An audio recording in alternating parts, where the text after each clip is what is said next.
Baik, eh, hari ini kita lanjutkan lagi kuliah kita pasca ujian tengah semester ya. Selamat siang semuanya. Bagaimana kabarnya? Mudah-mudahan semuanya dalam kondisi yang baik-baik saja dan sehat selalu. Mudah-mudahan wabah yang tengah menimpa negara kita ini bisa cepat berlalu. Amin.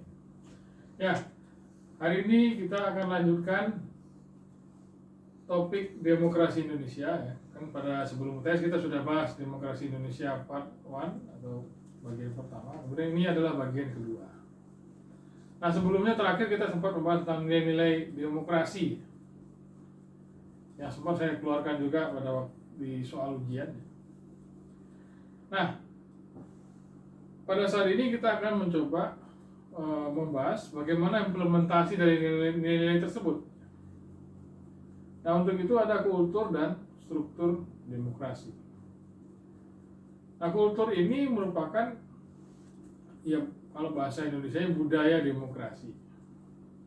Bagaimana demokrasi itu bisa tertanam dalam sikap hidup dan perilaku warga negara, ya. Sehingga warga negara juga bisa berperan aktif untuk mewujudkan pemerintahan yang demokratis. Dan dasarnya adalah 8 nilai demokrasi yang kita bahas pada pertemuan sebelumnya. Dan selain kultur tadi juga ada struktur demokrasi. Jadi struktur ini kemudian yang menjadi lembaga untuk menerapkan 8 nilai untuk mewujudkan pemerintahan yang demokratis tersebut. Ada 5 struktur demokrasi. Yang pertama adalah pemerintahan yang bertanggung jawab. Yang kedua, parlemen atau Dewan Perwakilan Rakyat yang dipilih melalui mekanisme pemilihan umum yang demokratis dengan asas luber, ya, langsung, umum, bebas dan rahasia. Yang ketiga ada organisasi politik atau partai politik yang lebih dari satu untuk menyelenggarakan hubungan yang berkelanjutan dengan masyarakat. Yang keempat ada pers dan media massa yang bebas, ya. Jadi untuk mengontrol pemerintah itu selain masyarakat melalui DPR, juga pers juga dibutuhkan untuk sebagai media kontrol terhadap berbagai kebijakan pemerintah. Nah, untuk itu pers dan media massa harus bebas, tidak boleh dikekang oleh pemerintah. Yang kelima ada sistem peradilan yang bebas, ya, yang memberikan jaminan terhadap HAM dan mempertahankan keadilan. Nah, itulah 5 lembaga dalam struktur demokrasi. Nah, struktur dan kultur demokrasi ini merupakan kriteria yang harus dipenuhi oleh sebuah negara untuk menjadi pemerintahan yang demokratis. Jadi yang pertama ada pemerintahan yang demokratis yang terwujud dalam adanya atau keberadaan dari struktur demokrasi, ya, yang 5 tadi. Yang kedua, masyarakat yang demokratis yang terwujud dalam keberadaan kultur demokrasi. Nah, itulah 2 kriteria yang harus dipenuhi oleh sebuah negara untuk menjadi negara yang demokratis. Nah, kita lanjutkan. Baik, kita sekarang mulai beranjak ke demokrasi Indonesia. Mari kita lihat sejarah demokrasi Indonesia seperti apa. Kan demokrasi kita itu sehingga menjadi seperti sekarang ini banyak sekali berbagai perubahan, ya, berbagai hal yang terus-menerus berkembang menjadi lebih baik, ya. Nah, oleh karena itu mari kita lihat dari awal negara kita terbentuk, yaitu pada tahun 45. Pada tahun 45 kondisi demokrasi kita, ya, pada saat itu kita masih dalam proses untuk mempertahankan kemerdekaan. Saat itu boleh dikata sistem pemerintahan kita masih berupa sistem pemerintahan yang atau sistem politik yang revolusioner. Saat itu mungkin boleh dikata trias politika belum kita implementasikan. Saat itu, ya, Presiden Soekarno dan Bung Hatta, Bung Karno dan Bung Hatta yang bertugas sebagai Presiden dan Wapres itu dibantu oleh sebuah badan yang bernama Komite Nasional Indonesia, semacam badan legislatif, tapi juga membantu tugas-tugas dari eksekutif. Awalnya adalah Komite Nasional Indonesia Pusat, tapi karena ada kebutuhan maka dibentuk juga Komite Nasional Indonesia Daerah. Tujuannya untuk membantu Presiden Soekarno dan Wapres Muhammad Hatta untuk menjalankan fungsi eksekutif. Nah, yang berbeda dengan Tres Politika adalah Komite Nasional Indonesia ini memiliki dua wewenang, yaitu wewenang legislatif dan juga wewenang eksekutif. Yang kemudian menjalankan fungsi eksekutif adalah atau membantu Presiden Soekarno dan Muhammad Hatta adalah Badan Pekerja KNIP.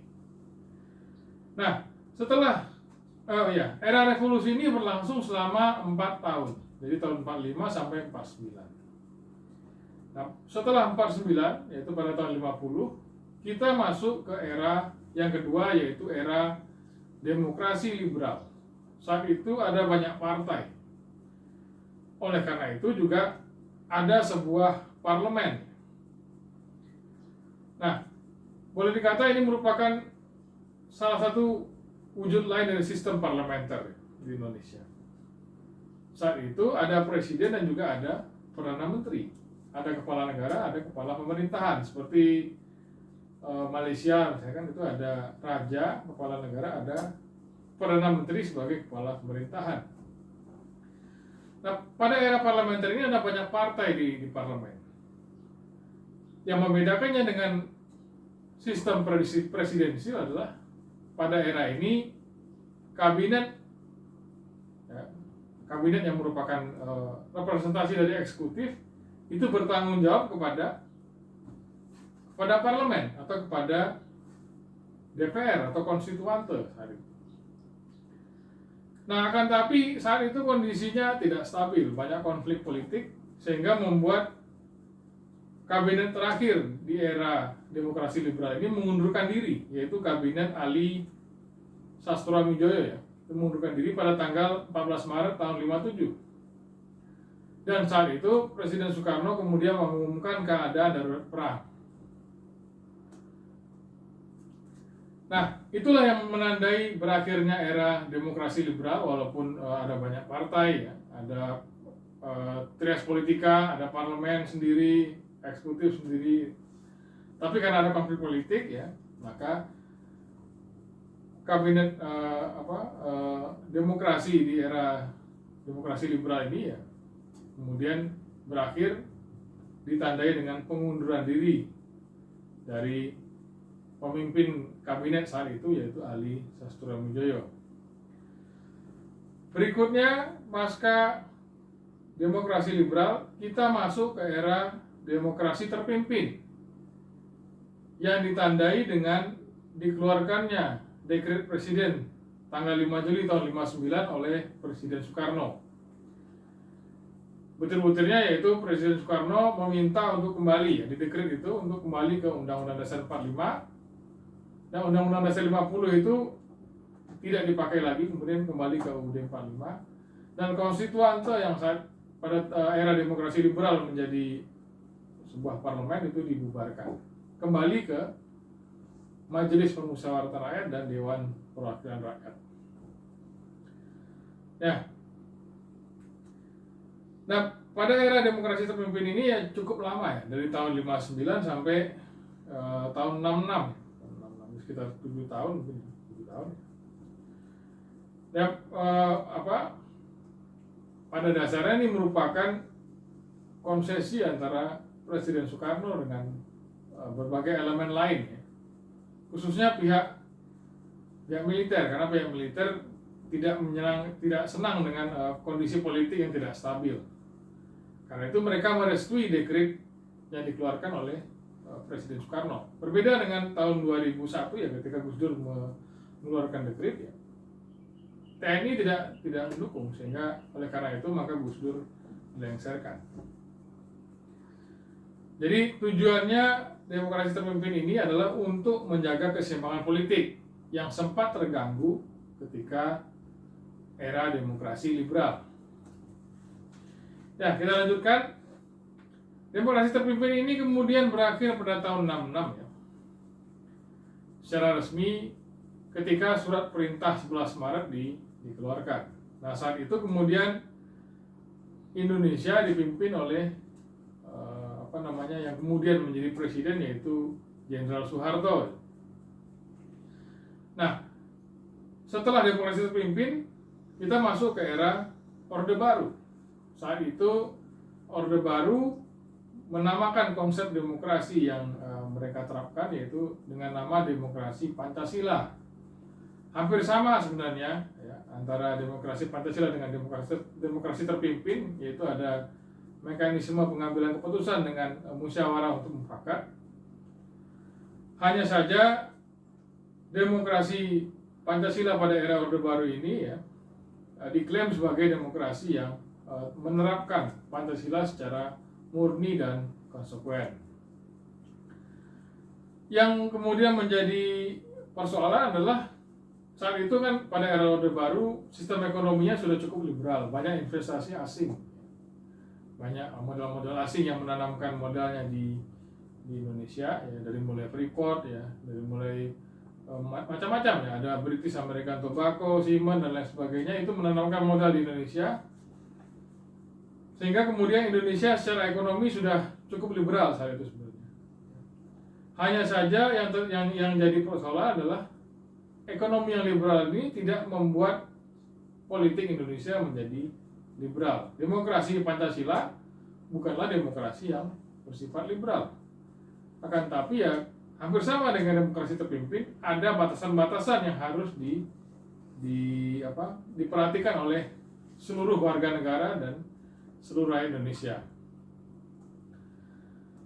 Dan selain itu juga ada berbagai penyimpangan-penyimpangan ya, ada berbagai korupsi yang marak terjadi saat itu, dan kemudian ada juga investasi asing yang kemudian mengeksploitasi kekayaan alam Indonesia ya, para korporat asing yang mengeksploitasi kekayaan alam Indonesia. Nah, ini dilegalisasi oleh Orde Baru dengan kebijakan liberalisasi investasi ya, yang didasarkan atas hukum investasi asing tahun 1967. Nah, banyak yang protes saat itu ya, ketika ekonomi menjadi liberal, investor asing dan korporat asing yang kemudian menjarah kekayaan alam ya.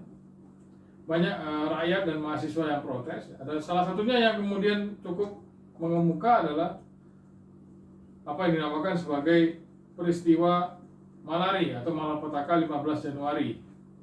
Saat itu mahasiswa berdemonstrasi menolak investasi asing. Nah, ini kemudian juga menimbulkan kerusuhan ya. Jadi ada bakar-bakaran juga di Jakarta sana ya. Jadi mahasiswa demo, ada yang bikin rusuh di daerah Senen sana. Mahasiswa menolak investasi Jepang ya. Dan kemudian setelah peristiwa Malari ini, mahasiswa terus-menerus berdemonstrasi sampai kemudian akhirnya diterapkan kebijakan NKK-BKK atau normalisasi kehidupan kampus dan Badan Koordinasi Kemahasiswaan. Saat itu mahasiswa yang awalnya bisa berdemonstrasi dengan bebas kemudian harus kembali menjalani kehidupan kampus yang seperti sedia kala. Artinya ya mereka harus tugasnya belajar saja, demo tidak usah lagi gitu. Jadi pada awal tahun 80-an itu diterapkan kebijakan NKK-BKK. Dewan mahasiswa yang menjadi struktur demonstrasi mahasiswa itu kemudian dibubarkan, diganti dengan badan kemahasiswaan yang unit-unit kegiatan mahasiswa yang hanya bertugas di kampus saja, tidak menggalang demonstrasi. Nah kemudian demokrasi Pancasila era Orde Baru ini kemudian berakhir pada tahun 98 ya. Saat itu mahasiswa berdemonstrasi sampai menduduki gedung DPR MPR ya. Dan kemudian saat itu eksekutif yaitu Presiden Soeharto harus mengundurkan diri atau menyatakan berhenti karena untuk mengikuti tekanan dari rakyat. Nah, setelah demokrasi Orde Baru ini berakhir, kita masuk ke era reformasi. Pada era reformasi ini ada banyak perubahan. Berbagai lembaga yang dulunya ada pada pemerintah Orde Baru seperti DPA ya, dan lain-lain itu kemudian ditiadakan. Dan MPR yang pada era Orde Baru menjadi lembaga tertinggi negara, kemudian hanya menjadi lembaga tinggi negara karena yang tertinggi adalah UUD 45 atau konstitusi, seperti halnya negara-negara demokratis lainnya. Dan kita juga kemudian pada era reformasi mengenal apa yang dinamakan sebagai pemilihan langsung. Ada pemilihan presiden langsung, pemilihan anggota DPR, DPRD secara langsung, bahkan pilkada secara langsung juga. Ini mulai diberlakukan pada tahun 2004. Nah, itulah sejarah demokrasi Indonesia ya. Bagaimana kita banyak sekali terjadi perubahan dari awalnya demokrasi yang bersifat revolusioner, tidak ada menerapkan tres politika ya. Jadi bahkan ada satu badan yang memiliki dua tugas, eksekutif dan legislatif. Kemudian masuk ke demokrasi liberal ya. Banyak partai kita mengikuti tres politika, tapi ternyata kacau. Masuk ke demokrasi terpimpin ya. Kekuasaan eksekutif yang sangat besar. Ada konsesi antara Presiden Soekarno dengan berbagai elemen lainnya, sehingga demokrasi liberal kemudian menjadi demokrasi yang terpimpin dan terbatas ya. Nah, ini ternyata juga kacau, kemudian masuk ke era demokrasi Pancasila pada era Orde Baru. Nah, saat pada era Orde Baru ternyata tidak seimbang antara ekonomi yang liberal dengan politik yang otoriter. Pada akhirnya harus gagal juga kemudian dijatuhkan oleh mahasiswa dan rakyat pada tahun 98. Nah, pada era reformasi sampai sekarang kita alhamdulillah ya, kita masih demokrasinya mungkin masih stabil walaupun ada demonstrasi, tapi tidak seperti pada tahun 98 dulu. Nah, sebenarnya supaya masyarakat bisa lebih paham demokrasi ya, supaya tidak ada lagi kesalahpahaman, maka butuh juga apa yang dinamakan sebagai pendidikan demokrasi. Tujuannya bagaimana masyarakat bisa paham berbagai nilai yang dibutuhkan oleh masyarakat dan pemerintah yang demokratis. Esensinya adalah sosialisasi sebenarnya. Sosialisasi bagaimana berbagai nilai demokratis ini bisa dipahami oleh masyarakat dan kemudian diimplementasikan secara bersama-sama. Dan nilai demokrasi ini atau pengetahuan dan kesadaran tentang nilai demokrasi ini mencakup 3 hal. Yang pertama adalah bahwa demokrasi adalah pola hidup ya, yang terbaik dan paling menjamin hak-hak warga masyarakat. Yang kedua adalah kesadaran bahwa demokrasi merupakan proses pembelajaran. Yang ketiga, kelangsungan demokrasi ditentukan oleh keberhasilan mewujudkan berbagai nilai demokrasi dalam masyarakat. Nah, itulah tiga hal ya yang terkait dengan pengetahuan dan kesadaran tentang nilai demokrasi. Nah, pada era sekarang ini ya, sebenarnya kita harus melihat lagi ya, khususnya yang belajar pendidikan kewarganegaraan. Kira-kira apakah pemerintahan yang sekarang merupakan pemerintahan yang demokratis di bawah rule of law? Karena berdasarkan Konferensi International Commission of Jurists ya, di Bangkok tahun 65, ada beberapa syarat dasar untuk menyelenggarakan pemerintahan yang demokratis di bawah rule of law. Yang pertama ada perlindungan konstitusional. Jadi konstitusi melindungi hak-hak warga negara dan individu. Yang kedua ada badan kehakiman yang bebas dan tidak memihak. Yang ketiga ada pemilu yang bebas. Yang keempat ada kebebasan untuk menyatakan pendapat. Yang kelima ada kebebasan untuk berserikat atau berorganisasi atau memilih posisi sebagai oposisi pemerintah. Yang keenam pendidikan kewarganegaraan. Nah, ini yang sekarang kita sedang jalani. Ya, itu saja sepertinya untuk materi hari ini ya. Jangan lupa mengecek tugas ya, tugas di bagian classwork atau tugas kelas. Nanti diisi tugasnya, dijawab sebagai penanda untuk absensi atau presensi kuliah hari ini. Baik, terima kasih atas perhatiannya. Mohon maaf kalau ada kekurangan ya. Sampai bertemu minggu depan. Selamat siang.